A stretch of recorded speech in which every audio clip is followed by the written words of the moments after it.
खुदा देखो विजयी हुआ।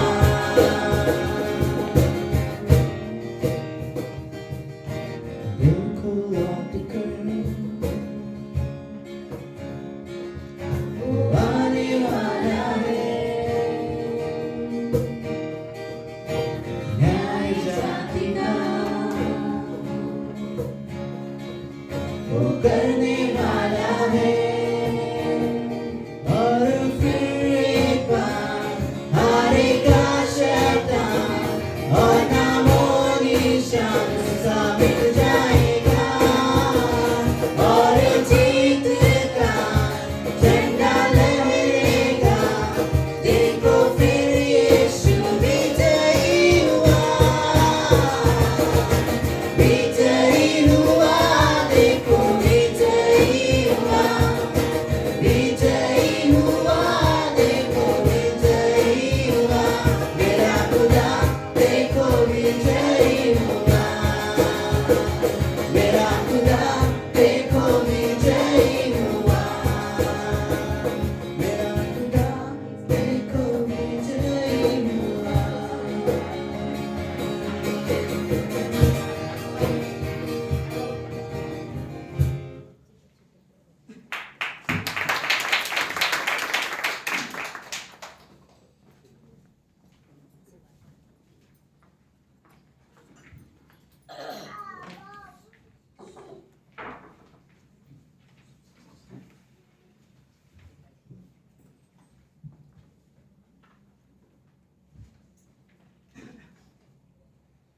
ओके, लेट्स अब हम वचन सुने, वचन पे जाते हैं।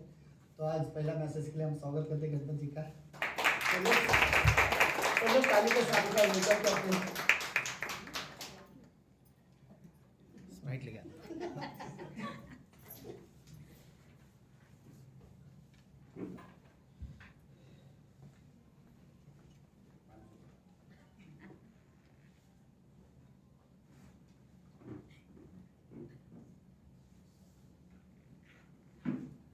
सो जय मसीह की। हम वचन में जो जाते हैं, विषय है अधूरे सुधार। हमारे जीवन में हमने मसीह को अपनाया। मसीह को अपनाने के बाद हमने जो मसीह ने सिखाया हमें, उस विषय पर हमें ध्यान करना चाहिए और क्या कहते हैं उसे, उस हिसाब से भी हमें जीना चाहिए। मतलब हमारा जीवन जो है उस हिसाब से चलना चाहिए। तो हम जाते हैं वचन में डायरेक्ट। मत्ती का 12वां अध्याय और वचन 43।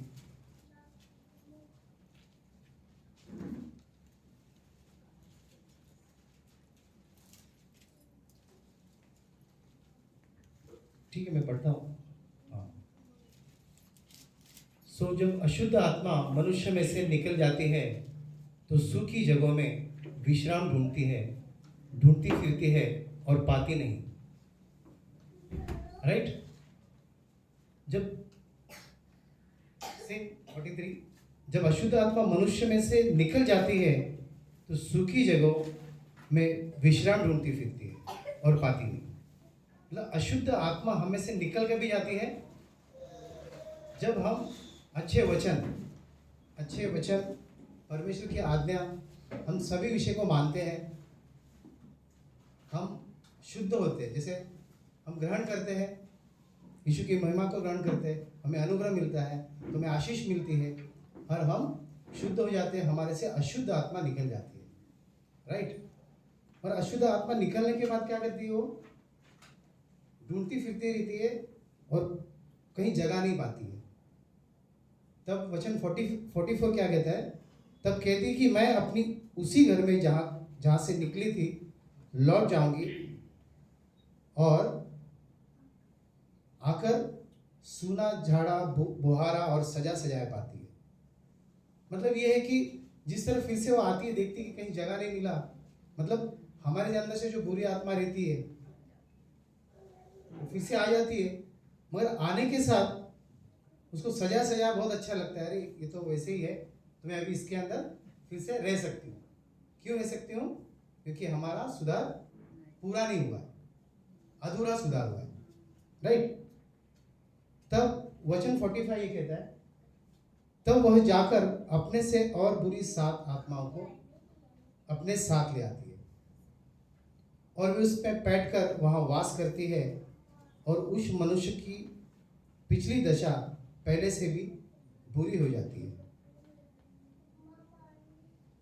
अगर हम देखते हैं कि हम प्रॉपरली अगर सब वचन को फॉलो करते हैं, राइट, तो हमारे अंदर जो अशुद्ध आत्माओं क्या है, जैसे कि झूठ बोलना, राइट, झूठ बोलना, किसी की चुगली नहीं करना,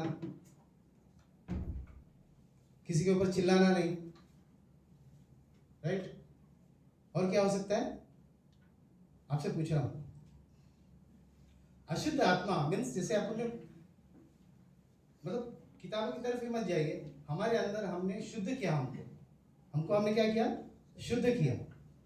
तो हमारे से अंदर जो भी अशुद्धता है, जो भी गलत चीजें हैं, जो भी पाप है, वो निकल कर बाहर जाती है, बरोबर है। हमने क्या क्या सीखा, शुद्ध हुआ मतलब हमने कुछ सीखा कि हमें पाप नहीं करना चाहिए, हमें व्यभिचार नहीं करना चाहिए, राइट, हमें झूठ नहीं बोलना चाहिए, हमें चोरी नहीं करना चाहिए, हमें हत्या नहीं करना चाहिए, राइट, हमें क्रोधित नहीं होना चाहिए, बरोबर है, हमें क्रोधित नहीं होना चाहिए। क्योंकि जिस तरह यीशु मसीह जब क्रूस पे चढ़ाने के पहले उनको क्या किया गया, उनके ऊपर बहुत सी यातनाएं किया गया, राइट, उनको पीड़ा दी गई, बरोबर। क्या किया गया उनके लिए, उनके साथ दुर्व्यवहार किया गया, उनको कोड़े लगाए गए, मगर उन्होंने क्या किया, क्रोधित नहीं हुए, बरोबर है। मगर हम अगर बाहर जाते मतलब इस परिसर से बाहर जाने के बाद रिक्शा पकड़ते हैं, और रिक्शा वाले ने हमको अगर नहीं बिठाया तो इमीडिएट हम रिएक्शन चालू कर देते हैं, राइट ना। मान लीजिए हमको झूठ नहीं बोलना है, हम किसी रोज कितनी बार झूठ बोल देते हैं। आज प्रार्थना में क्यों नहीं आए, फॉर एग्जाम्पल संडे के पास उन्होंने दिन अगर पूछा किसी को प्रार्थना में क्यों नहीं आए, तो मैं भी वो कुछ बहाना बता देते, कुछ गलत होता है। दिस इज ऑल्सो प्रॉपरली झूठी है। ये छोटी छोटी बातें हैं जो हम में से क्या करती है, फिर से हम सीखते हैं कि नहीं करना चाहिए। पास्टर जी बताते हैं बहुत सारी अच्छी अच्छी बातें नहीं करना चाहिए, वो हम फिर से करते हैं, इसका मतलब वो फिर से अशुद्ध आत्मा हमारे अंदर आ जाती है, राइट। मतलब एक छोटी छोटी बातों से अगर हम लें तो क्या होता है कि 7 बुरी आत्मा, अभी 7 बुरी आत्मा क्या है, तो जैसे हम जो भी कुछ बात करते हैं वो अशुद्ध होता है। जैसे वचन कहता है, देखिए वचन मत्ती का 15 का 11वां अध्याय, इससे कनेक्टेड है। जो मुंह से जाता है वह मनुष्य को अशुद्ध नहीं करता, यानी कि हम मुंह में जाता है, मुंह में क्या जाता है, खाना, पिज्जा, बर्गर, वड़ा पाव, खाना, राइट, मतलब हर चीजें जो हम खा सकते हैं, खा रहे हैं, वो मुंह से अंदर जाता है, मगर हमें वो अशुद्ध नहीं करता, राइट। तो हमें अशुद्ध क्या करता है, हमारे मुंह से निकली हुई हर बात हमें अशुद्ध करती है, हमारे मुंह से निकली हुई बातें हमें अशुद्ध करती है। अशुद्ध क्या करती है कि मैंने जैसे कि बताया कि रिक्शा नहीं मिली तो हम उसको क्या कर देंगे, दे देंगे, उसको क्या देंगे, पैसा तो नहीं देंगे, बैठे नहीं ना अंदर, राइट। तो होता है कि नहीं होता है, मतलब अच्छा संदेश सुनने के बाद भी हम फिर से रिएक्ट करते हैं, तो फिर आत्मा हमारे अंदर आ जाती है, रिवर्स आ जाती है सुनने के बाद। सो ये अशुद्ध बातें मनुष्य के मुंह से निकलती है, से अच्छी अच्छी बातें करते रहते हैं, मगर फिर भी तुरंत डाइवर्ट हो जाते हैं कि इसने मेरे साथ ऐसा कैसे किया, बरोबर। इसे हम अगर यहाँ चर्च में भी बैठते हैं तो चर्च में बैठे बैठे भी हम बातें करते रहते हैं ना, थोड़ी बहुत मतलब प्रैक्टिकल बातें बता रहा हूँ जो हमको अशुद्ध करती है। तो हमें क्या करना नहीं चाहिए, हमारे मन को शुद्ध रखना चाहिए। हम अपने मुंह से कुछ गलत बातें नहीं होना चाहिए। हम जीवन की अगर बारीकी से छोटी छोटी बातें अगर हम सीखते हैं तो बहुत कुछ इसका मीनिंग होता है। और उसका 29वां अध्याय क्या कहता है देखिए,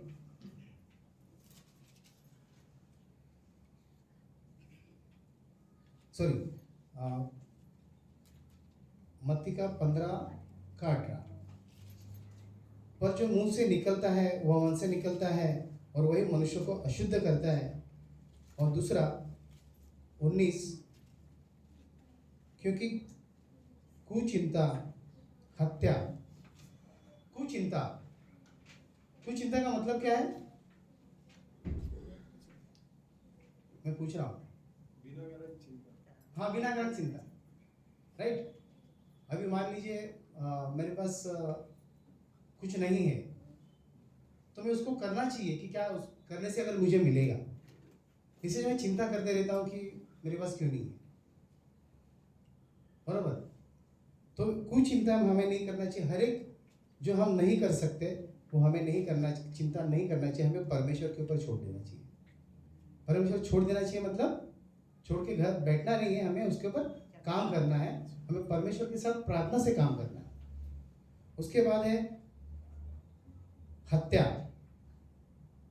देखिए, हत्या मतलब हर चीज की हत्या हो गई। इसमें अभी इंसान गोली लेके या चाकू लेके तो मारेगा नहीं किसको। हर तरीके से एक हत्या है आज की तारीख में।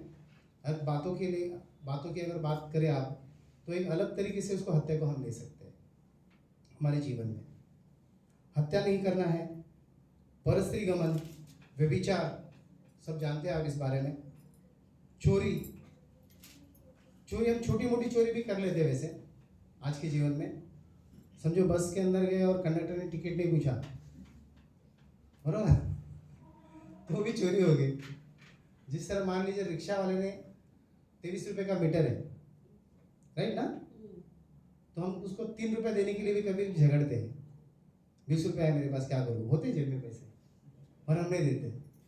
ये छोटी चोरी है, उसके लिए उसकी मेहनत की कमाई है, मगर हम उसको भी चोरी कर लेते हैं। छोटी छोटी बातें अगर वो हम नहीं करते तो हम सही है। उसके बाद झूठी गवाही मीन्स आपको सबको पता है, गवाही देना। कुछ छोटी मोटी बातें हैं, एक दूसरे से बातें करते करते हम अगर वो नहीं है तो भी हम बोलते नहीं ऐसे ही है। मतलब उसको जो सामने वाला इंसान अगर एक दूसरे के लिए अच्छा सोच रहा है तो हम उसके लिए उसको बुरा बना देते हैं झूठी गवाही देकर।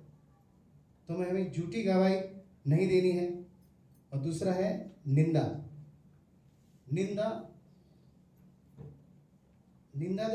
मतलब क्या, सॉरी, बुराई करना, नीचा दिखाना, बराबर। निंदा जो है, निंदा तो हम रोज करते हैं ना, करते कि नहीं करते? yes or no? मतलब हम सब, मैं भी हूँ उसके अंदर, यहाँ पर खड़ा इसके लिए ऐसे नहीं, मीन्स हम भी निंदा करते रहते हैं कि ऐसा है वो वैसा है। छोटी छोटी बातों पर, मेरे भाई ने मुझे ऐसा किया, निंदा हो गई। मेरे बहन ने मेरे साथ ऐसा व्यवहार किया, निंदा हो गई। तो छोटी मोटी बातें हैं निंदा। तो अगर आप देखते हैं कि 7 बुरी आत्मा अगर देखा जाए तो ये क्या है, तो अगर आप काउंट करेंगे तो देखिए 19वां वचन, कुचिंता, काउंट कीजिए, हत्या, परस्त्री गमन, व्यभिचार, चोरी, झूठी गवाही, निंदा, राइट। तो जो वचन क्या कहता है कि अशुद्ध आत्मा हमने निकाल दिया और फिर से अशुद्ध आत्मा हमारे अंदर फिर से बैठ जाती है।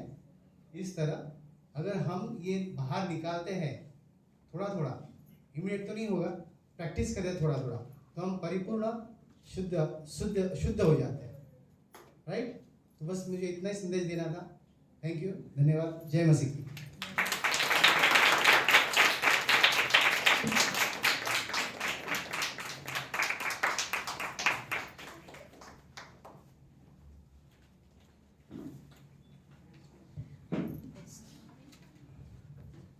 ओके वेरी गुड अच्छा था राइट सो ओके प्लस हम अपने अपने जगह पे खड़े होते वचन पढ़ने के लिए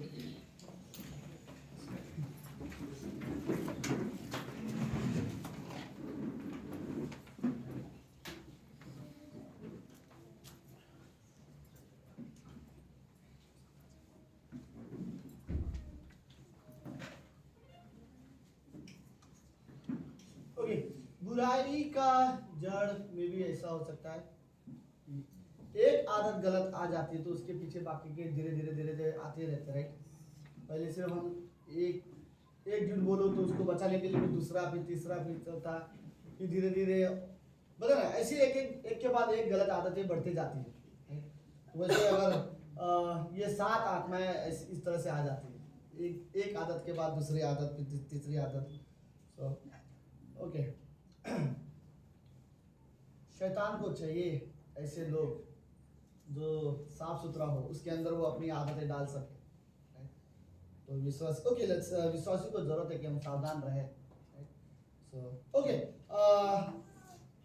पहला यूहन्ना की किताब उसका दूसरा अध्याय पहला यूहन्ना की किताब उसका दूसरा अध्याय और 5वीं और 6वीं पंक्ति में लिखा है पर जो कोई उसके वचन पर चले उसमें सचमुच परमेश्वर का प्रेम सिद्ध हुआ है ओके तो अगर कोई बोलता है मैं परमेश्वर से प्रेम करता हूं लेकिन परमेश्वर के वचन के अनुसार जीवन नहीं जीता तो वो श्योर नहीं है ओके लेकिन अगर कोई भले ही बोलता भी ना हो कि मैं परमेश्वर से प्रेम करता हूं लेकिन परमेश्वर के वचन के अनुसार चलता है तो ये सिद्ध हो गया है कि ये परमेश्वर से प्रेम करता है राइट तो वो कहना चाहता है लेखक जो कोई उसके वचन पर चले उसमें सचमुच परमेश्वर का प्रेम सिद्ध हुआ है इसी से हम जानते हैं कि हम उसमें है हम किस में है उसमें कौन है हाँ उसमें कौन है प्रभु यीशु मसीह राइट यूहन्ना यीशु मसीह के बारे में बात कर रहा है कि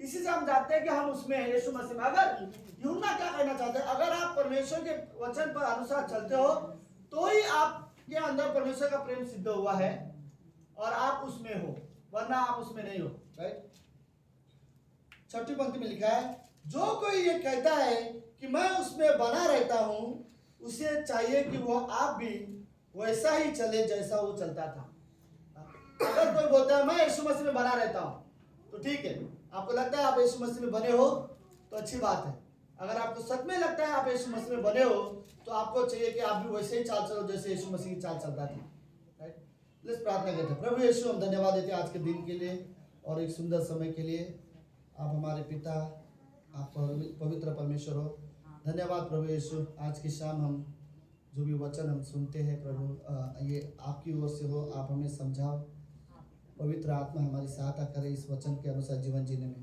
धन्यवाद प्रभु यीशु प्रार्थना यीशु मसीह के नाम से करते हैं आमीन आमीन आप सब लोग बैठ सकते हैं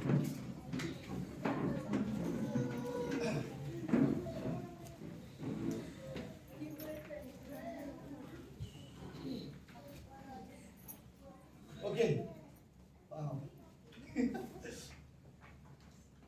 चलो सब लोग बैठ गए सब लोग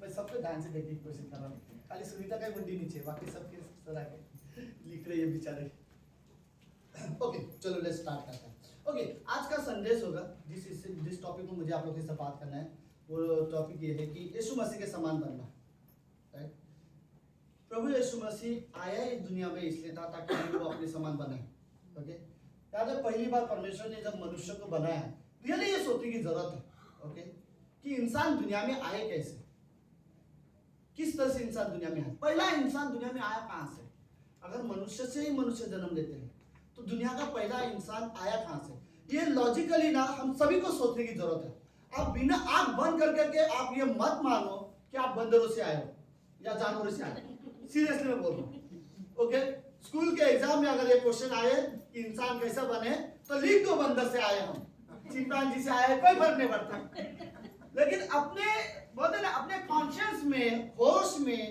आकर अपने बारे में ये सोचो कैसे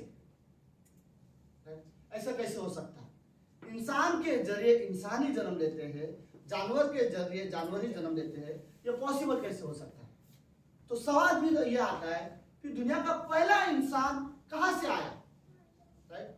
बाइबल के अनुसार बाइबल ये बताती है आज से 6000 साल पहले पहला इंसान, परमेश्वर ने एक मिट्टी लिया, उसका पुतला बनाया और उस पुतले पर उसने अपनी श्वास फूकी और श्वास फूक कर उसको एक जीवन प्राणी बनाया और पहली बार वहां से एक व्यक्ति जीवित प्राणी इंसान बना और परमेश्वर ने उसी की फसली निकाल कर उसके लिए एक स्त्री बना दी और वो दोनों पहली बार दुनिया में पति पत्नी बने। राइट? और पहला रिश्ता परमेश्वर ने दुनिया में जो बनाया था वो पति और पत्नी का था और दोनों को परमेश्वर ने आशीष दिया। और आशीष क्या थी? फलो फूलो और बढ़ो। ये परमेश्वर की आशीष थी दुनिया के पहले इंसान को कि आप इस दुनिया में फैल जाओ, आप लोग बढ़ते जाओ, आप बढ़ते जाओ। राइट? आप बढ़ो, आपके बच्चे होंगे वो और बढ़ाएंगे, उनके बच्चे होंगे वो और बढ़ाएंगे और इस तरह से दुनिया में लोग फैलते जाएंगे। राइट? यह परमेश्वर की आशीष है। अगर दुनिया में पहला इंसान किसने बनाया? तो परमेश्वर ने बनाया। फिर बाकी सारे इंसान दुनिया में कैसे आए? तो यह परमेश्वर की आशीष है, क्योंकि परमेश्वर ने आशीष देकर कहा था कि फलो फूलो और बढ़ो। राइट? तो ये चीज को हमें समझने की जरूरत है। तो बाइबल में लिखा है, ओके, उत्पत्ति की किताब में परमेश्वर बोलता है आओ हम मनुष्य को अपने समानता में बनाएं। राइट? तो पिता पुत्र पवित्र आत्मा, परमेश्वर पिता, परमेश्वर पुत्र और परमेश्वर पवित्र आत्मा, तीनों ने आपस में कहा आओ हम मनुष्य को अपने समानता में बनाएं ताकि वो भी हमारी तरह बात कर सके, हमारी तरह फेलोशिप कर सके, हमारी आराधना भी कर सके, हमारे साथ संगति कर सके। आओ हम मनुष्य को अपने जैसा बनाते हैं। तब परमेश्वर ने पहला आदमी को अपने जैसा बनाया। तब लेकिन पाप की वजह से आदम और हवा ने परमेश्वर की आज्ञा नहीं मानी और पाप की वजह से वो परमेश्वर से दूर हो चुके थे। ओके, ये रीजन है। फिर 2000 साल पहले जब यीशु मसीह धरती पर आया, वो हमारे पापों के लिए मारा गया, सिर्फ इसलिए क्योंकि इंसान तो ऑलरेडी हमारे समानता में बनाए गए हैं, लेकिन हमारे स्वभाव को खो दिया है। सब लोग हैं? हमारे जैसे अब वो नहीं रहे, क्योंकि उनके अंदर अब पाप है जो हमारे अंदर नहीं है। वो झूठ बोलने लगे, वो बुराई करने लगे, जो अभी 7 गुण आपने दिखाया। राइट? वो चोरी करने लगे, वो व्यभिचार करने लगे, एक दूसरे को धोखा देने लगे, एक दूसरे को सच्चाई छुपाने लगे, एक दूसरे से नफरत करने लगे, एक दूसरे की निंदा करने लगे। अब हमारा जैसा स्वभाव उनके अंदर नहीं आया। तो उस बुराई के वजह से प्रॉब्लम ये है, पहली बार परमेश्वर ने बनाया तब दुनिया में इंसान था ही नहीं, उसे अपने जैसा कोई चाहिए था, तब परमेश्वर ने इंसान बनाया। अब की बार परमेश्वर क्या सोच रहा है? ये लोग जो है बुराई की वजह से हमारे जैसा नहीं रहे, अब वापस जाकर इन्हें अपने जैसा बनाते हैं। तब प्रभु यीशु मसीह धरती पर आया और वो हमारे पापों के लिए क्रूस पर मारा गया और हमारे बदले, हमारे जगह पर, हमारे बदले क्रूस पर मारा गया और तीसरे दिन जीवित हुआ। जिस वक्त यीशु मसीह क्रूस पर मारा गया था उस वक्त की बाइबल ये बोलती है धरती के सारे लोगों के पाप, जितना भी लोग होंगे और आने वाले समय में जो भी वो जन्म लेंगे, सारे मनुष्य के पाप को यीशु मसीह पे डाला गया और यीशु मसीह की जो धार्मिकता थी वो विश्वास करने वालों पे डाल दिया गया। तो हमारे पाप उसके ऊपर डालने की वजह से हमें दोबारा यह मौका मिला कि हम यीशु मसीह के समान बन सकते हैं। ओके, तो यीशु मसीह धरती पर आने का कारण ये था कि मनुष्य का स्वभाव जो है उसमें जो बुराइयां आ चुकी है, जो पाप आ चुके हैं, उसे मिटाकर दोबारा उसे अपने जैसा बनाते हैं। ओके, मेरा सवाल ये है, आप यीशु मसीह के विश्वास करते हो? क्या आपको यीशु मसीह से या किसी से सुनने में ये अच्छा नहीं लगेगा कि जो लोग यीशु मसीह पर विश्वास करते हैं उनका स्वभाव यीशु मसीह की तरह है? समझ रहे हो मैं क्या बोल रहा हूँ? क्या आपको ये सुनने में अच्छा लगेगा कि कोई आके आपको बोले आपका स्वभाव यीशु मसीह की तरह है, आप यीशु मसीह की तरह बात करते हो, यीशु मसीह की तरह प्रेम करते हो, यीशु मसीह की तरह नम्र बन के जीते हो, यीशु मसीह की तरह आप दूसरों की निंदा नहीं करते? क्या सुनने में रियली अच्छा लगता है? डेफिनेटली। राइट? वही चीज हमारे यीशु मसीह हमारे अंदर देखना चाहता है कि हमारे अंदर जो स्वभाव है वो यीशु मसीह का है। वरना सुनो, वरना क्या होगा? यीशु मसीह अगर हमारे बारे में ये कहे कि तुम उस पर विश्वास करते हो लेकिन मेरी कोई भी स्वभाव तुम्हारे अंदर मैंने कभी नहीं देखी, यह हर एक विश्वासी के लिए ये बहुत दुख की बात है। सीरियसली मैं बोल रहा हूँ, हर एक व्यक्ति जो यीशु मसीह पर विश्वास करता है, ये उसके लिए दुख की बात है कि यीशु मसीह उसके बारे में ये वर्ड बोले, तुम मेरे जैसे, तुम उस पर विश्वास करते थे लेकिन मेरे जैसे कभी तुमने जीवन नहीं जिया। राइट? हमें जरूरत है कि हम यीशु मसीह की तरह जीवन जिए। राइट? हमें जरूरत है कि हम यीशु मसीह की तरह स्वभाव में रहे। राइट? यीशु मसीह परमेश्वर हमें स्वयं हमेशा देखना चाहता है। ओके, अगर इस कमरे में कोई बोलना चाहता है मैं मेरा लाइफ मेरी मर्जी जैसा चाहे वैसे जीना चाहता हूँ, ठीक है, आप जी सकते हो, आप नहीं जी सकते ऐसा नहीं है। लेकिन अगर आप ये चाहते हो, ये सोचना चाहते हो कि परमेश्वर आपको कैसा देखना चाहता है, तो वो ये ऐसे ही देखना चाहता है कि वो ये देखना चाहता है कि आप यीशु मसीह के समान जीवन जियो, राइट। और ये रियली जरूरत है कि हर विश्वासी के लिए सब में बहुत जरूरत है कि हम यीशु मसीह की तरह जीवन जिए, राइट। इसीलिए यीशु मसीह धरती पर आया, हमारे पापों के लिए मारा गया और हमारी जो बुराई थी उसे उसने दूर कर दिया, राइट। ताकि सिर्फ और सिर्फ इसलिए ताकि हम मसीह के समान जी सके, ओके। और एक चीज जो परमेश्वर हमारे अंदर देखना चाहता है वो ये कि यीशु मसीह का स्वभाव। इस कमरे में मैं हर एक व्यक्ति को ये वर्ड बोल सकता, सुनो, एक चीज परमेश्वर आपके अंदर देखना चाहता है वो सिर्फ ये कि आपके अंदर वो यीशु मसीह के स्वभाव को देखना चाहता है, राइट। सुनो, अगर यीशु मसीह का स्वभाव में विश्वास करने के बाद अगर यीशु मसीह का कोई भी स्वभाव मेरे अंदर नहीं है, फिर मेरा विश्वास करने का मतलब क्या रहा, राइट। दूसरी बात ये है, अगर विश्वास करने के बाद मेरे अंदर कोई भी यीशु मसीह का स्वभाव ही नहीं आया, वो ना उसके स्वभाव में मैं जीने की कोशिश करता हूँ, तो फिर मैं बढ़ ही नहीं रहा। फिर कोई और देखो, क्रिश्चियनिटी में, विश्वासी जीवन में कोई और बढ़ोतरी है ही नहीं। क्रिश्चियन लाइफ में प्रभु में बढ़ने का मतलब यही है कि आप यीशु मसीह के स्वभाव में बढ़ रहे हो, राइट। अगर आप यीशु मसीह के स्वभाव में बढ़ रहे हो तो आप ग्रो हो रहे हो। अगर आप उसके स्वभाव में नहीं बढ़ रहे हो तो आप कोई और चीज में बढ़ रहे हो जो कोई मायने नहीं रखता, राइट। परमेश्वर के आपके लिए शायद मायने रखेगा, संसार के लिए मायने रखेगा, लेकिन परमेश्वर के लिए कुछ मायने नहीं रखेगा कि आप यीशु मसीह के स्वभाव में नहीं कुछ और चीज में बढ़ रहे हो तो। यीशु मसीह इसीलिए आया और इसलिए मारा गया ताकि वो आपके जीवन को बदल सके, राइट। वो हमारे जीवन को बदल सके और वो हमारे जीवन को बदलने के बाद वो अपने जैसा हमें बनाना चाहते हैं। बाइबल में मुझे एक कहानी बहुत पसंद है, यूहन्ना के 13वें अध्याय में ये कहानी है। यीशु मसीह ने उस कहानी में लोगों को आखिरी दिन चेलों के साथ खाना खाना था, तो आखिरी दिन में जब सारे चेलों को उसने बुलाया और सारे चेलों को उसने बोलता है जस्ट लाइन में बैठो, और एक एक करके यीशु मसीह सभी चेलों को बोलता है आओ, और सभी चेलों का पाँव धोते हैं। ये बहुत कोई ये नहीं, बहुत अद्भुत, क्या वर्ड बोल इस चीज के लिए। परमेश्वर पुत्र जो यीशु मसीह है, परमेश्वर, उसके लिए एक इंसानों का पाँव धोना ये बहुत अनोखा चित्र है। पता है पुराने जमाने में, आज की तारीख में आप कहीं पर से जाते हो ना, सुनो ध्यान से, आपके पाँव उतने गंदे नहीं होते। आज से 2000 साल पहले अगर यहाँ से आप मार्केट भी जाके वापस घर आओगे ना, आपके पाँव बहुत गंदे हो जाते हैं। पता क्यों? क्योंकि आज की तरह जैसे पक्के रोड है ना, वैसे रोड नहीं होते उस समय में। उस समय में घर के बाहर निकलोगे ना, आंगन के बाहर ही पूरे मिट्टी वाला रोड होता है, याद है, जैसे गांव में होता है, राइट। तो पूरा सब जगह वैसे रहता है। तो लोगों के जूते भी जैसे हमने पहनते वैसे जूते भी नहीं होते, राइट। विश्वास हो ऐसा नहीं होते। वो लोग जो रस्सी से बांधते हैं ना लकड़े का, वैसा जूता होता है। तो चलते समय सब पूरा मिट्टी आ जाएगा। तो पुराने जमाने में ये रीति रिवाज ही था कि अगर कोई घर पे मेहमान आएगा, अगर कोई मेहमान जो है वो सादा सुधा मेहमान होगा, कोई खास मेहमान नहीं होगा, तो आप नौकर को बोलो आ जाओ इसके पैर धो दो, राइट। तो मेहमान के वो पैर धुलाएंगे फिर अंदर बुलाएंगे। लेकिन अगर कोई बड़ा और खास मेहमान आपके घर में आएंगे तो आप क्या बोलोगे पता है? नौकर को खाली आप बोलोगे पानी लेके आ, और आप खुद जाके उसके पाँव धोगे और आप उसके घर पे स्वागत करोगे। अब यहाँ पर यीशु मसीह अपने चेलों को बोलता है मैं तुम्हारा पाँव धोऊंगा, और यीशु मसीह ने वहां पे अपने चेलों को एक एक करके बुलाया, एक एक के पाँव धोया, और यह यीशु मसीह का नम्रता का चित्र है, राइट। तो उसने सारे चेलों के पाँव धोए। ओके, सब लोग है। फिर क्या हुआ? फिर यीशु मसीह क्या वर्ड बोलना चाहता है यहाँ पे कि ये क्या था? यीशु मसीह जो चेलों का पाँव धो रहा था, उसका मतलब ओके, यूहन्ना का 13 अध्याय 15 पंक्ति क्या बोलती है? देखो, सारे चेलों का पाँव धोने के बाद सारे चेलों को लाइन से खड़ा किया है। अब यीशु मसीह उन चेलों को क्या बोलना चाहते हैं? क्योंकि मैंने ये तुम्हें नमूना दिखा दिया है। नमूना मतलब क्या होता है सबको पता है? जस्ट ये सिर्फ एक एग्जांपल है। मैंने जो पाप धोया ये सिर्फ एक उदाहरण है और कुछ नहीं है, ओके। क्योंकि मैंने तुम्हें एक नमूना दिया हुआ है, दिखा दिया है कि जैसा मैंने तुम्हारे साथ किया तुम भी वैसा किया करो, राइट। जैसा मैं तुम्हारे साथ करता हूं तुम भी जाके दूसरों के पाँव धो, राइट। पाँव धोने का मतलब ये नहीं है कि हर इंसान को आप घर पे बुलाओ और उसके पाँव धोते रहो, यह चित्र नहीं है। यीशु मसीह बोल रहा है लाइक तुम भी तैयार रहो किसी की भी सेवा करना पड़े, चाहे वो कोई भी हो। चाहे तुम लीडर हो तो तुम लीडर की तरह हमेशा हो मत देखो, तुम्हें हमेशा याद रखना चाहिए तुम इस सेवकाई करने के लिए चुना गया हो, राइट। और मैं जो खुद परमेश्वर होकर यीशु मसीह बोलता है मैं अगर तुम्हारे पाँव धोता हूँ तो यह सिर्फ एक उदाहरण है, अब जाके तुम भी वैसे करो जैसा मैंने तुम्हारे साथ किया, राइट। और यीशु मसीह ने इस तरह से उन्हें एक उदाहरण के जरिए दिखाया कि एक व्यक्ति को जरूरी है कि एक दूसरे की सेवा करना, राइट। एक चीज जो आपने 7 पॉइंट बोला, उसमें से एक चीज मैं वर्ड बोलूं, निंदा। निंदा ना सच में अच्छा नहीं है।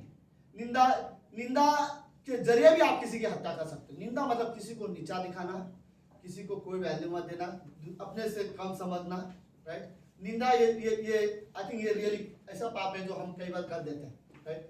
हम दूसरों की निंदा करते हैं, ये रियली अच्छा नहीं है। लेकिन यीशु मसीह यहाँ पर बताना चाहता है कि किसी की निंदा ना करते हुए तुम्हें जरूरत है कि तुम दूसरों की जाके सेवा करो। ओके, दूसरी पंक्ति में क्या बोलती है सुनो। ओके, फिलिपियों का 2 अध्याय उसकी 5वीं पंक्ति में लिखा है कि जैसा मसीह यीशु का स्वभाव था वैसा ही तुम्हारा भी क्या हो, स्वभाव। ओके, फिलिपियों का 2 अध्याय 5वीं पंक्ति में बोलते हैं यीशु मसीह के अंदर जैसा स्वभाव था वैसा ही तुम्हारे अंदर भी स्वभाव हो। तो यह कारण है यीशु मसीह का दुनिया में आने का दूसरा कारण। देखो सुनो, यीशु मसीह दुनिया में आए मनुष्य बनकर, उसने जो सेवकाई किया 3.5 साल, उस सेवकाई में हमें एक चीज पता चल गया, परमेश्वर कैसा है, राइट। परमेश्वर का चरित्र कैसा है, उसका स्वभाव कैसा हमको पता है। अब हमें पता होने के बाद हमारा ये काम बनता है कि बाइबल हमें बोलती है कि हमारे लिए जरूरत है कि हमें यीशु मसीह के स्वभाव तुम में हो। इसलिए मैंने आपको पहला सवाल पूछा था, तुम्हें कैसा लगेगा सुनने के अगर कोई व्यक्ति बोले तुम जो यीशु मसीह पर विश्वास करते हो तुम्हारे अंदर मैंने यीशु मसीह के जैसा स्वभाव देखा है, राइट। कोई भी व्यक्ति बोले आपको रियली अच्छा लगेगा, राइट। स्वर्ग में अगर आप जाओगे यीशु मसीह बोलेगा या परमेश्वर पिता बोलेगा तुम्हारे अंदर मैंने देखा है मेरे स्वभाव, राइट। आई थिंक ये बहुत आदर की बात है हम विश्वासियों के लिए, राइट। तो इसके लिए हमें जरूरत है कि हमारे अंदर यीशु मसीह का स्वभाव है। सुन, मैं रियली बोलूंगा, मेरा विश्वास करने का फायदा क्या है अगर मैं यीशु मसीह के स्वभाव में जीने की थोड़ा भी कोशिश ना करूं तो? फिर मेरा क्रिश्चियन बनने का मतलब क्या है, मसीह बनने का मतलब क्या है कि मसीह के जैसा मैं चलना ही नहीं चाहता, राइट। हम मसीह इसलिए बने ताकि हम मसीह के समान जी सके, मसीह की तरह हम व्यवहार कर सके, और यही मसीह भी हमारे अंदर देखना चाहता है। इसके लिए हमें जरूरत है कि हम यीशु मसीह का स्वभाव हमारे अंदर हो। देखो, जब तक आपको अगर चाहिए कि यीशु मसीह का स्वभाव आपके अंदर हो तो सबसे पहले यीशु मसीह के जीवन के बारे में पढ़ो, राइट, जो बाइबल में है। जब हम उसके बारे में पढ़ेंगे तो हमें पता चलेगा यीशु मसीह का स्वभाव कैसा था।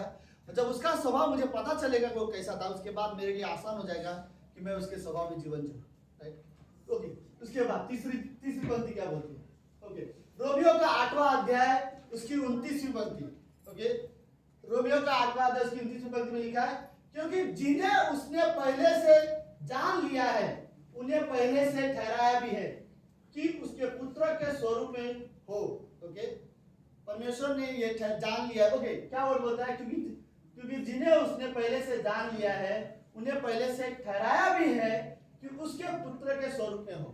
परमेश्वर पिता है, वो चाहता है कि मनुष्य जो है उसके बेटे के जैसे हो। उसका बेटा कौन है? यीशु मसीह, राइट। तो परमेश्वर खुद हमें यीशु मसीह की तरह देखना चाहता है, उसके पुत्र के स्वरूप में हो ताकि वह बहुत भाइयों में महिलोटा ठहरे। ओके, आखिरी पंक्ति क्या कहते हैं? पहला यूहन्ना का 3रा अध्याय और उसकी 2री पंक्ति। हे प्रियो, ओके, यूहन्ना ने यह किताब लिखी है। सब लोग है? दिखा दे रहा है? समझ में आ रहा है अभी तक? ओके, मैं ये दिखाने की कोशिश कर रहा हूँ कि बाइबल खुद हमें ये बताना चाहती है कि हमें यीशु मसीह के स्वभाव में जीवन जीने की जरूरत है। ओके, ओके, ये भी जरूरत है कि हम सिर्फ यीशु मसीह के बारे में जाने नहीं बल्कि अप्लाई करना बहुत जरूरी है। ओके, 3रा अध्याय उसकी 2री पंक्ति में लिखा है, हे प्रियो, अभी हम परमेश्वर की संतान हैं। सुनने में रेडियो चला रहा है? हाँ, अभी हम परमेश्वर की क्या है? संतान है। आमीन, आमीन। ओके, आमीन का मतलब सबको पता है, राइट? ऐसा ही हो, वैसे ही है। ओके, हे प्रियो, अभी हम परमेश्वर की संतान हैं, अब तक यह प्रकट नहीं हुआ कि हम क्या कुछ होंगे। स्वर्ग में जाकर कौन क्या होगा, किसको क्या दर्जा दिया जाएगा, अभी तक कुछ फिक्स नहीं है। लेकिन यह फिक्स है कि हम सब परमेश्वर की क्या है? संतान है। ओके, कि हम क्या कुछ होंगे इतना, लेकिन इतना जानते हैं कि जब वो प्रकट होगा तो हम भी उसके समान होंगे, राइट। जब भी वो आएगा हमें लेने के लिए, ओके, या हम उसके पास जाएंगे, हम उसके जैसे होंगे, राइट। हमारे अंदर कोई पाप नहीं होगा, कोई बुराई नहीं होगा, कोई गलत चीजें नहीं होगा। अगर मेरे अंदर पुराना आदत है भी, कोई धरती पर छोड़ दिया जाएगा। मैं इस पुराने पापी स्वभाव के साथ कोई स्वर्ग में नहीं जाने वाला, राइट। और फिर बोलता है कि जब वह प्रकट होगा हम भी उसके समान होंगे, क्योंकि उसको वैसा ही देखेंगे जैसा वो ये कितना अच्छा बात है कि जब हम परमेश्वर के सामने खड़े होंगे एक दिन हम यीशु मसीह को वैसा ही देखेंगे जैसा वो है, राइट? सीरियसली ये चीज, ओके, यीशु मसीह जैसा है, जैसा हमने उसके बारे में पढ़ा है, हम वैसा ही उसको देखेंगे, ओके। ये मेरा लास्ट पंक्ति था, राइट? और ओके ओके ओके, हाँ, और एक पंक्ति, और कौन सी पंक्ति है? हाँ हाँ हाँ हाँ, ओके, पहला यूहन्ना 3 हो गया, ओके, ये भी पहला यूहन्ना का 3रा अध्याय, किसी पंक्ति है? ओके, नहीं, हाँ, 2 और 3 था, राइट? ओके, सॉरी, दूसरी अगली पंक्ति बोलते हैं, और जो कोई उस पर यह आशा रखता है कि वह अपने आप को वैसा ही पवित्र करता है जैसा वो पवित्र है, ओके। सिंपल वर्ड ये पंक्ति बोलती है, जो कोई उस पर आशा रखता है, मतलब जो परमेश्वर पर आशा रखता है वह अपने आप को वैसा ही पवित्र करेगा, मैं जस्ट आसान इसी में बात कर रहा हूँ, जैसा कि वो पवित्र है, ओके। वो वैसा ही अपने आप को पवित्र रखेगा जैसा, मतलब सिंपल ये है, जो यीशु मसीह पर आशा रखते हैं वो अपने आप को वैसा ही पवित्र करेगा जैसे यीशु मसीह पवित्र है, राइट? तो परमेश्वर, देखो, परमेश्वर के लिए पवित्रता सच में मायने रखती है, ओके। पाप परमेश्वर को पसंद नहीं, इसीलिए पाप को मिटाने के लिए यीशु मसीह धरती पर आया और हमारे पापों के लिए मारा गया और तीसरे दिन जीवित हुआ, राइट? और मरने के बाद भी दोबारा अगर विश्वासी उसी पाप में जीवन जिए, परमेश्वर को अच्छा नहीं लगेगा, राइट? क्या है परमेश्वर को? मैं इनके लिए मारा गया, मैंने इनके पाप को क्षमा करने के बावजूद, उसके बाद भी अगर हम पाप में जीवन जिए तो परमेश्वर को ये बात सच में अच्छा नहीं लगेगा, राइट? तो ओके, तो लेट्स आखिरी में कुछ चीजें मैं आपको बताना चाहता हूँ, मे बी 3-4 पॉइंट है, ओके। वो 3-4 पॉइंट मैं आप लोगों के साथ शेयर करना चाहता हूँ। पहली चीज ये है, 10 सोचो, यीशु मसीह के समान अगर हम सभी को जीवन जीना है तो कुछ चीजें ऐसे हैं जो जिसके बारे में आपको जानना जरूरत है। सब लोग है? हाँ, अगर आप चाहते हो कि पहली बात तो देखो, यीशु मसीह के लिए, यीशु मसीह के समान जीने के लिए सबसे पहले लोगों के अंदर ये इच्छा होनी चाहिए, मुझे वैसा जीवन जीना है, राइट? मेन कारण है हम नहीं जीते क्योंकि हम उसके बारे में सोचते नहीं कि मुझे ऐसा जीवन जीना है, ओके। तो 4 ऐसी चीजें हैं, अगर आप चाहते हो कि यीशु मसीह की तरह जीवन जीना चाहते हो तो 4 पॉइंट मैंने लिखे हैं जो हमारे लिए जरूरी है। पहला पॉइंट क्या है? अगर आप यीशु मसीह के स्वभाव में जीवन जीना चाहते हो तो आपको एक चीज जानना पड़ेगा परमेश्वर के बारे में। क्या है? परमेश्वर की इच्छा क्या है, राइट? परमेश्वर की इच्छा के अनुसार मुझे यीशु मसीह की तरह जीवन जीने के लिए परमेश्वर की इच्छा के अनुसार जीवन जीना पड़ेगा, राइट? याद है यीशु मसीह कि क्या बोलते हैं? यूहन्ना के 4थे अध्याय 34 पंक्ति में यीशु मसीह बोलता है, मेरा भोजन ये है कि मैं अपने भेजने वाले की इच्छा पूरा करूं, राइट? वो अपने कार्य को भी वही समझता, मेरे लिए खाना पीना भी यही है कि मैं परमेश्वर की इच्छा के अनुसार जीवन जीऊं, ओके। तो ये यीशु मसीह के बारे में बात करता हूं, ओके। तो मेरी सिंपल चीज ये है, आपको ये जानने की जरूरत है कि आपको यीशु मसीह की इच्छा क्या है, परमेश्वर की इच्छा के अनुसार जीवन जीने की जरूरत है, राइट? हमें रियली जरूरत है, हमें अपनी इच्छा के अनुसार नहीं बल्कि परमेश्वर की इच्छा के अनुसार जीवन जीने की जरूरत है। परमेश्वर की कई सारे ऐसे इच्छा है, कुछ इच्छा अगर बोलो परमेश्वर की इच्छा है कि हम पवित्रता में जीवन जिए, हम एक दूसरे की बुराई ना करें, वो सेम पॉइंट वापस आएंगे। लेकिन उसके अलावा परमेश्वर की ये इच्छा है कि आप पवित्र आत्मा के स्वभाव में जीवन जिए, पवित्र आत्मा के फल में जीवन जिए। परमेश्वर की रियली ये इच्छा नहीं है कि हम एक दूसरे की निंदा करें या एक दूसरे के साथ कठोर व्यवहार करें, एक दूसरे को छोटा समझे, ये परमेश्वर की इच्छा नहीं है। परमेश्वर की इच्छा है कि हर एक व्यक्ति जाए, सुसमाचार प्रचार करे। परमेश्वर की इच्छा है कि लोग उद्धार पाए, लोग प्रभु में आए, राइट? और परमेश्वर की ये इच्छा है कि हर किसी इंसान को अगर तो कोई तकलीफ है तो वो परमेश्वर के पास आए, ओके। ये सारी, तो हर विश्वासी को जरूरत है कि मुझे पहली चीज मुझे जानने की जरूरत है परमेश्वर की इच्छा क्या है, ओके। परमेश्वर की योजना के अनुसार जीवन जीने के लिए सबसे पहले हमें जानने की जरूरत होगा परमेश्वर की इच्छा क्या है, ओके। दूसरी चीज, परमेश्वर की परमेश्वर के अनुसार, स्वभाव के अनुसार जीवन जीने के लिए आपको यह जानने की जरूरत होगी कि परमेश्वर का चरित्र कैसा है, ओके। आपको परमेश्वर के स्वभाव में जीवन जीना है तो आपको उसका स्वभाव पता होना चाहिए, राइट? यीशु मसीह का स्वभाव, पता है मुझे रियली ऐसा लगता है बाइबल पढ़ने के बाद कि कोई भी व्यक्ति ऐसा नहीं होगा कि यीशु मसीह का स्वभाव जैसा इंसान को मिलने के बाद कोई बोलेगा कि इसका स्वभाव अच्छा नहीं है। कोई भी ऐसा नहीं था उस समय में जिसने जिस इंसान ने यीशु मसीह के साथ समय बिताया उनमें से किसी व्यक्ति ने यह नहीं बोला होगा कि यीशु मसीह का स्वभाव अच्छा नहीं है। किसी ने भी नहीं बोला होगा। हर एक इंसान के साथ यीशु मसीह ने समय बिताया है और हर एक इंसान ने यीशु मसीह की तारीफ की होगी, राइट? जो भी व्यक्ति ने यीशु मसीह के साथ समय बिताया होगा वो कभी नहीं बोलेगा कि यीशु मसीह का स्वभाव अच्छा नहीं होगा। मुझे पसंद एक चार्ल्स स्पर्जर ने एक स्टेटमेंट यूज किया। बोलते हैं मैंने अपने जीवन में आज तक कभी एक विश्वासी को मरते समय ये कहते हुए नहीं देखा कि मैंने वो अपने जीवन में ये कहे कि मैंने विश्वास करके पछताता। राइट, शायद कोई क्रिश्चियन ऐसा नहीं होगा जो एक बार यीशु मसीह पर विश्वास करेगा तो वो ये बोलेगा मैं पछता रहा हूँ कि मैं उस पर विश्वास करता हूँ। राइट, शायद कोई भी ऐसा विश्वासी नहीं होगा। राइट, तो दूसरी चीज ये जरूरत है कि आपको जानना पड़ेगा यीशु मसीह का स्वभाव कैसा है। बाइबल में है, ओके, आप यीशु मसीह का स्वभाव देखो, बाइबल में है, प्रेम के बारे में है, नम्रता के बारे में है, अनुग्रह के बारे में है, दया के बारे में है, क्षमा करने के बारे में है। ये सारे स्वभाव आपको बाइबल में मिलेगा यीशु मसीह के बारे में। ओके, तो ये चीज जरूरी है, यीशु मसीह के स्वभाव में जीने के लिए जरूरत है यीशु मसीह के स्वभाव को जानना। ओके, तीसरी चीज जो जरूरत है उसके मार्ग को हमें जानने की जरूरत है। राइट, उसके मार्ग के अनुसार हम अपने मार्ग के अनुसार जीवन नहीं जी सकते। राइट, यानी यीशु मसीह ने छोटा सा उदाहरण दिया, बड़ा मार्ग और छोटा मार्ग। राइट, बड़ा मार्ग का मतलब क्या है, बहुत सारी चीजें उसमें होंगी, अपनी मर्जी से जीना, बहुत से लोग भी होंगे, सांसारिक मार्ग है वो। राइट, लेकिन छोटा मार्ग जिसमें कोई आपके साथ भी नहीं होगा कभी कभी।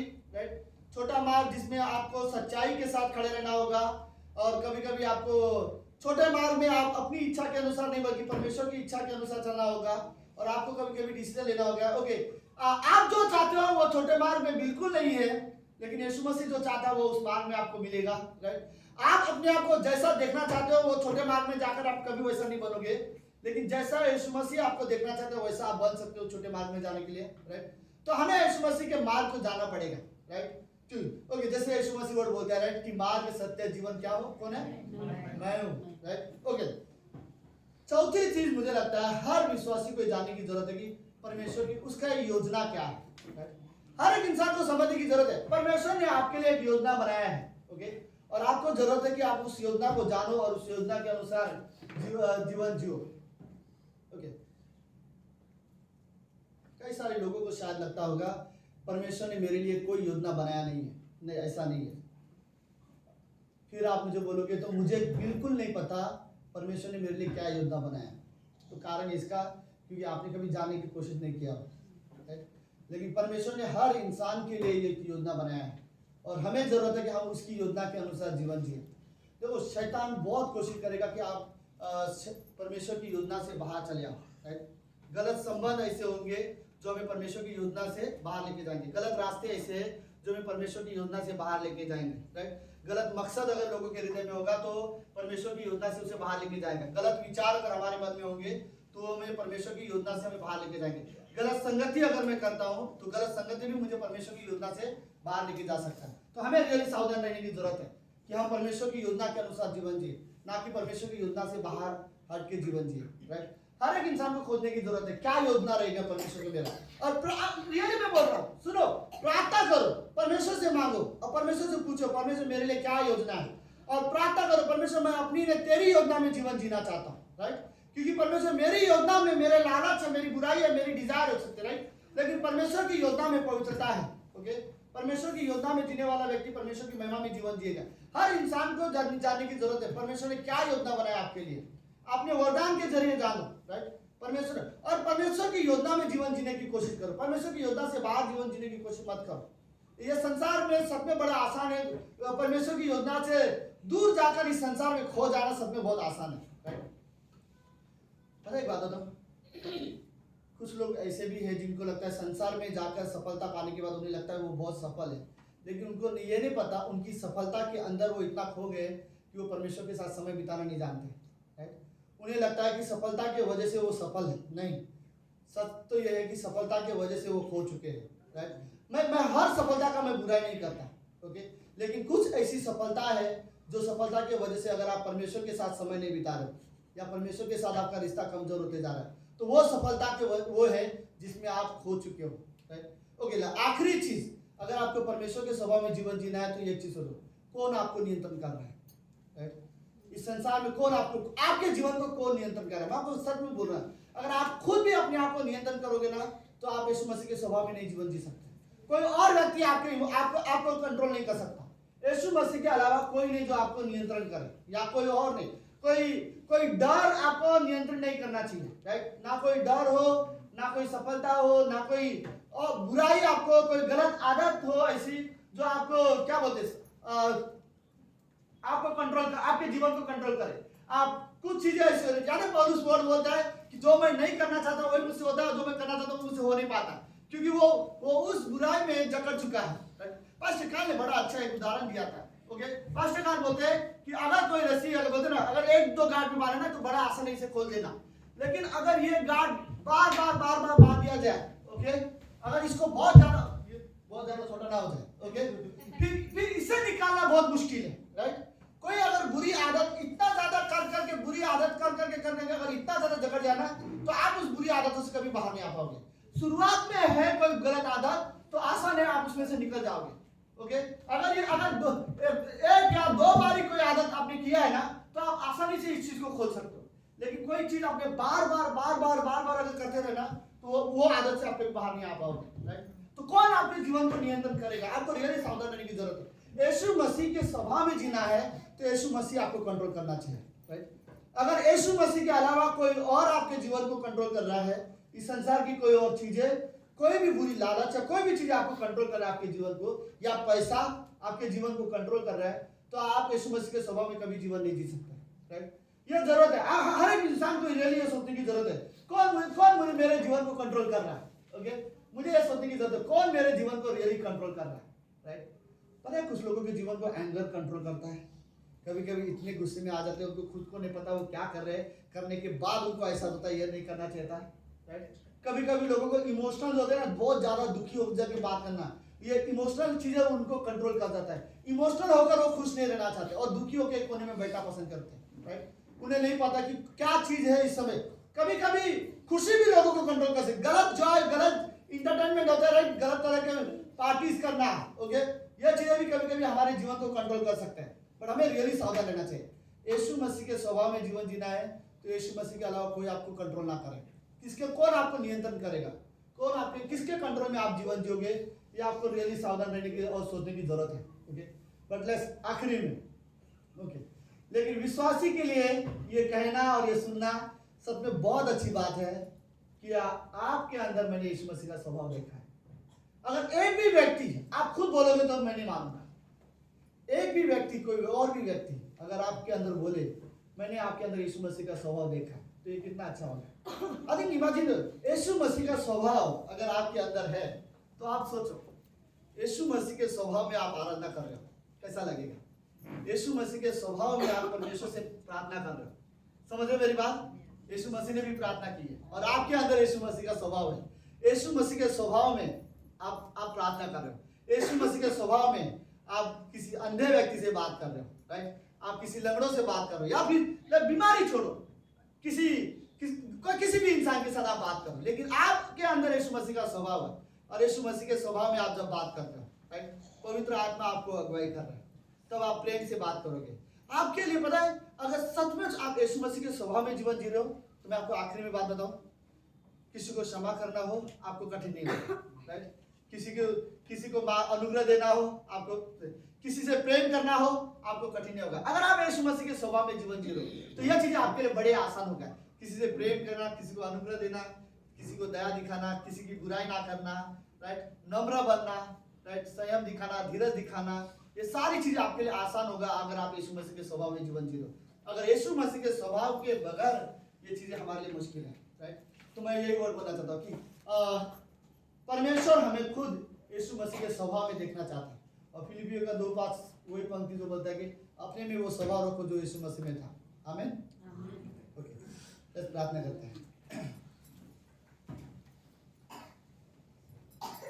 प्रभु यीशु, हम धन्यवाद देते हैं आज के दिन के लिए और एक सुंदर समय के लिए। आप महान, जीवित और आप पवित्र परमेश्वर हो। धन्यवाद पिता परमेश्वर, आज की शाम के लिए हम रियली आपकी महिमा करना चाहते हैं। धन्यवाद प्रभु यीशु। प्रभु यीशु, हमें रियली सिखाओ, हमारी रियली मदद करो कि हम आपके स्वभाव में जीवन जी सके, आपके स्वभाव में हम बढ़े, हम हर दिन सीखे, हर दिन प्रैक्टिस करें यीशु मसीह की तरह लोगों से बात करना, यीशु मसीह की तरह लोगों से प्रेम करना, अनुग्रह देना। प्रभु आप ही हो जो हमें जीवन को बदल सकते हो। प्रभु मैं रियली प्रार्थना करता हूँ कि संसार की कोई भी ताकत हमारे जीवन को कंट्रोल ना करे, कोई भी डर हमारे जीवन को कंट्रोल ना करे, कोई भी बीमारी हमारे जीवन को कंट्रोल ना करे। प्रभु मैं प्रार्थना करता हूँ इस कमरे में भी शायद किसी को सचमुच चंगाई की ज़रूरत है। प्रभु मैं प्रार्थना करता हूँ आपने रियली चंगाई देना। अगर कोई भी प्रकार का चिंता अगर इस कमरे में किसी को भी है, यीशु मसीह के नाम से प्रार्थना करता हूँ प्रभु आप रियली हर एक चिंता से प्रभु यीशु मसीह आपने मुक्त करना परमेश्वर पिता, क्योंकि आपने कहा बोझ से दबे लोग मेरे पास आओ। प्रभु यीशु सच में हम आपके पास आते हैं और चाहते हैं प्रभु हमारे बोझ को आप हल्का करो पिता परमेश्वर। प्रभु इस कमरे में आए हुए हर एक व्यक्ति को प्रभु आप आशीष देना। अगर किसी को पैसे का कर्जा भी हो प्रभु यीशु प्लीज़ आप मदद करना। अगर किसी को नौकरी की ज़रूरत है प्रभु तो आप उसे नौकरी की मदद करना पिता परमेश्वर। प्रभु लोगों को मेहनत करने में आप मदद करना, लोग हार्ड वर्क कर सके, मेहनत कर सके प्रभु आप रियली मदद करना प्रभु, आप सहायता करना पिता परमेश्वर। लेकिन मैं जानता हूँ प्रभु इस कमरे में हर एक इंसान को आपकी ज़रूरत है पिता। प्रभु हमें आपकी ज़रूरत है हमारे जीवन में, आप हमारे पिता हो, हमें सचमुच आपकी ज़रूरत है पिता। धन्यवाद देते प्रभु इस कमरे में लोगों को सच में आपकी ज़रूरत है प्रभु। हर परिवार में आपकी शांति बनी रही है मैं प्रार्थना करता हूँ परमेश्वर पिता। अगर कोई रियली कोई सिंगल लोग भी है इस कमरे में प्रभु यीशु में प्रार्थना करता हूँ गॉड प्लीज़ मदद करना गॉड कि लोगों को सही लाइफ पार्टनर मिल सके प्रभु यीशु मसीह, और उनको सही जीवन साथी चुनने में प्रभु आप मदद करना पिता परमेश्वर। कोई फ्लैश में हम अपना जीवन साथी नहीं चुनना चाहते गॉड, मैं रियली प्रार्थना करता हूँ गॉड इस कमरे में कोई भी अपने शरीर की अभिलाषा या पुराने स्वभाव में पापी स्वभाव में कोई भी अपने लिए जीवन साथी ना चुने, पवित्र आत्मा की आवाज़ सुनकर वो जीवन साथी चुन सकेगा। धन्यवाद पिता परमेश्वर। इस कमरे में प्रभु हर एक व्यक्ति के जीवन को आपके हाथ में सौंपते हैं प्रभु, आप हमारी सच में मदद करना कि हम आपके स्वभाव में बढ़ सकें। धन्यवाद पिता परमेश्वर, धन्यवाद यीशु मसीह। आने वाले हर एक पल हर एक समय पिता हम आपके हाथ में सौंपते हैं। यह प्रार्थना यीशु मसीह के नाम से करते हैं, आमीन।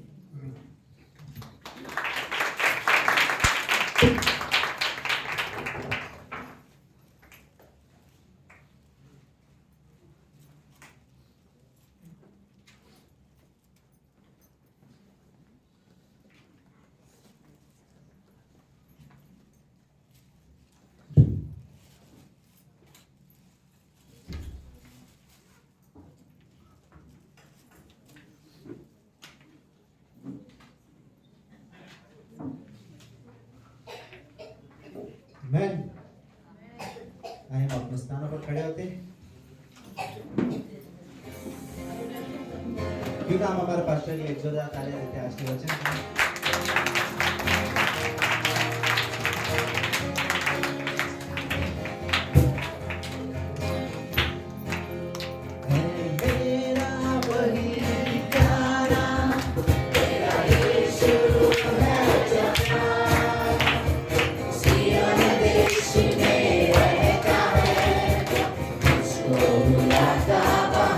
ऐसा मैं बता रही हूँ।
उसके वचन दिए प्रभु यीशु मसीह।